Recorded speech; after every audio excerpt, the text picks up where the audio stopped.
হঠাৎ করে গ্রাম থেকে বড় ভাই এসেছে, তাই আজকে নিজে হাতে বড় ভাইকে রান্না করে খাওয়ালাম। ভাইয়েরা যদি বোনের বাড়িতে আসে, বোনের তো মন চায় ভাইয়ের পছন্দের রান্নাগুলো করে খাওয়াতে। গতকাল রাতে আমার ভাই ফোন দিয়ে বলেছিল আজকে আমার বাসায় আসবে, তাই আমি সকাল সকাল ঘুম থেকে উঠে বাজারে গিয়েছিলাম বাজার করার জন্য। বাজারে যেতে যেতে একটু দেরি হয়েছিল, ভেবেছিলাম গরুর মাংস হয়তো পাওয়াই যাবে না। একটা দোকানে কিছু মাংস ছিল, তো সেখান থেকে আমি 2 কেজি মাংস নিয়ে এসেছি। মাংসগুলো কিন্তু একেবারে ফ্রেশ ছিল, হাড্ডি ছাড়া মাংসগুলো নিয়েছি। দোকানদার তো এভাবে মাংস দিতেই চাচ্ছে না, তারপরও আমি জোর করে নিয়েছি। যাই হোক, মাংসের পিসগুলো বেশ বড় বড় করে কাটা ছিল, তাই এখন আমি ছোট ছোট করে মাংসের পিসগুলো কেটে নিচ্ছি। 1 কেজি মাংস রান্না করার জন্য নিলাম, আর বাদবাকিগুলো ঈদের দিন রান্না করার জন্য রেখে দিলাম। একা একটা মানুষের জন্য ঈদের দিন আর বাজার করার দরকার নেই, এগুলো দিয়েই হয়ে যাবে। মাংসগুলো তো ধুয়ে নেওয়া হয়ে গেল, এবার মশলা কষিয়ে মাংসগুলো ভালো করে রান্না করে নিব। এই মাংসগুলো দিয়ে আজকে তেহরি রান্না করব, তাই তেহরির মশলা দিয়ে দিলাম, কিছু টক দই দিয়ে দিলাম। ভেবেছিলাম আজকে বাসার সবাইকে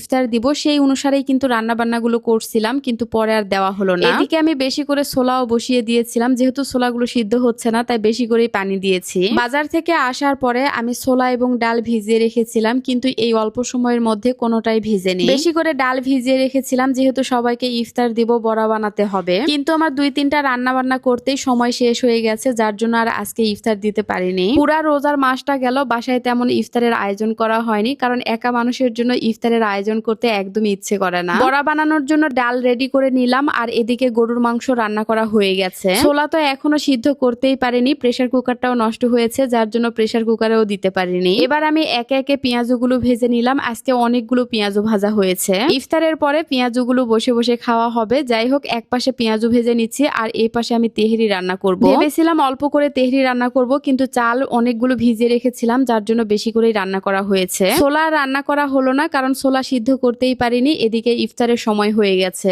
ঝটপট করে সবকিছু রেডি করে নিয়ে সবাই মিলে ইফতার করতে বসলাম। বাসায় একজন গেস্টও ছিল, তো আমরা সবাই মিলে একসাথে ইফতার করলাম। এখন এই তো সেহরির জন্য রান্না করব। সেহরির জন্য যা যা রান্না করা হবে সবকিছু আমি রেডি করে নিয়েছি। এরপরে আমি একে একে রান্নাগুলো বসিয়ে দিচ্ছি। প্রথমে করলা ভাজি বসিয়ে দিলাম, এক পাশে করলা ভাজি বসিয়ে দিলাম, আর এই পাশে ছোট মাছ রান্না করব। ইফতার করার পরে আমার ভাই গিয়েছে মার্কেটে, আর আমি এদিকে রান্না বান্নাগুলো করছি। এদিকে আদা রসুন বাটাও শেষ হয়ে গেছে, আদা রসুনের খোসা ফেলা ছিল, তো সেগুলো ব্লেন্ড করে নিলাম। যাই হোক, করলা ভাজি করা হয়ে গেছে। ভাজি উঠিয়ে নেওয়ার পরে এখন পাট শাক ভাজি করব। পাট শাক আমার ভীষণ পছন্দের, বিশেষ করে ডাল দিয়ে পাট শাক রান্না করলে অনেক মজার হয়। আমার রান্নার ভিডিওগুলো আপনারা কম বেশি সবাই পছন্দ করেন। মূলত আমি রান্না বান্নার ভিডিওই করি, তবে কয়েকদিন থেকে ফেসবুকে দেখছিলাম আমার নামে অভিযোগ এসেছে আমি নাকি একদিন রান্না করলে 3 দিন রান্না করি না, অর্থাৎ 3 দিন খাবার পাওয়া যায় না। যারা ভিডিওটা দেখেছেন বা আমাকে প্রশ্ন করেছেন, তাদের কাছে আমার একটাই